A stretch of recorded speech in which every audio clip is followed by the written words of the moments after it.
Hello বন্ধুরা, সীমা দাস লাইফস্টাইলে তোমাদের অনেক অনেক প্রীতি ও ভালোবাসা। আর আজকে আমি একটা দারুণ রেসিপি তোমরা লোকে শেয়ার করবো।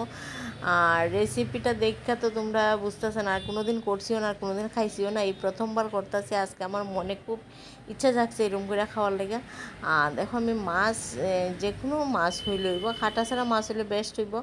আমি এক টুকরা মাছ নিচে, মানে লেজের দিকটা আর কি, আমার টুকরা আসলো না, জাস্ট 2 টুকরা হইরা আনছে মাছটা আজকে খাইটটা বাজার থেকে, মাথার দিক আর লেজার দিক। আমি লেজার দিকটা লইছি, আর এদিকে আলু খাইটটা রয়েছি, রসুন, পেঁয়াজ, কাঁচা লঙ্কা, টমেটো। আর মাছের যে মশলা করছি এটা মানে আদা, কাঁচা লঙ্কা, হলুদ, মরিচ সব দিয়া শুকনা শুকনা করে করছি, মানে মাছটার মধ্যে মাখাইবার লেগে আর কি। তো মাছটার মধ্যে আমি মাখাই লাইছি। আর আগে আমি লবণ দিয়া মানে মাছটারে মাখাইয়া রাখা দিছিলাম। আর দেখো, তারপরে আমি ফ্রাই প্যানটা বয়াই দিছি। ফ্রাই প্যানটা তোমরা দেখতে ভাবতেছো অত খা লাগে না, অত খা লাগে, কারণ এটা অনেক আগের। আর এটার মধ্যে আমি খালি ডিম বড়া করি, আর কিচ্ছু করি না। আজকে করি না, এটার মধ্যেই করি, তোমরা খালাটাই দেখাই। তাই আমি দিয়া দিলাম সরষে তেল দিয়া, তারপরে কী করলাম, সবগুলা দিয়া দিলাম, যেগুলো আলু, পেঁয়াজ, টমেটো সবগুলা দিয়া দিলাম। আর আমি একটা ভুল করছি বন্ধুরা, জানো, আলুটা না মানে একটু ছোটো ছোটো করে দিতাম আসলাম, বেশি বড় হয়ে গেছে। নেক্সট টাইম এরকম ভুল হইতো না। আর তোমরা যারা করবা এমন কুচি কুচি করে দিবা, দেখবো ফট করে সিদ্ধ হয়ে যাবো। আমারটা একটু দেরি হয়েছে।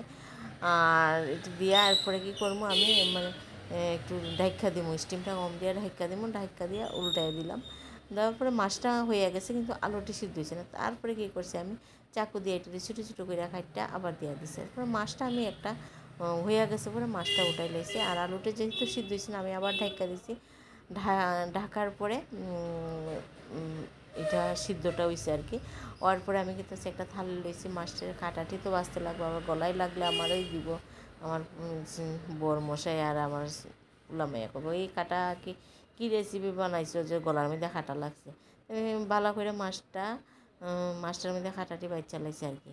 আর এটা আমার বহুত দিনের ইচ্ছা, আমি বানাইয়া খাইতাম। আর হঠাৎ করে আমার মনে হয়েছে না, আমি আজকে বানাইবো। আর সবসময় একঘেয়েমি খাওয়া ভালো লাগে না, এই মাছ, ডিম, শুটকি।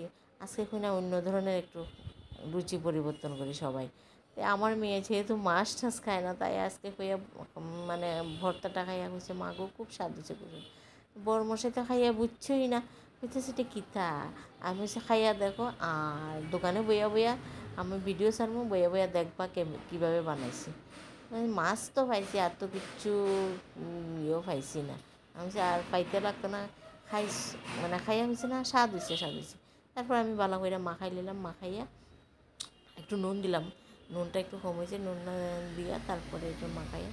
আর এটা জানি গরম ভাত দিয়া খাইতে অত স্বাদ কিতা কইতাম তোমরা, এরকম করে খাইয়া দেখো ভালো লাগবে। আর আমার রেসিপিটা কীরকম লাগছে, ভালো লাগলে অবশ্যই লাইক শেয়ার কমেন্ট করো। আর যারা পেজটা ফলো করছো না, অবশ্যই ফলো করো।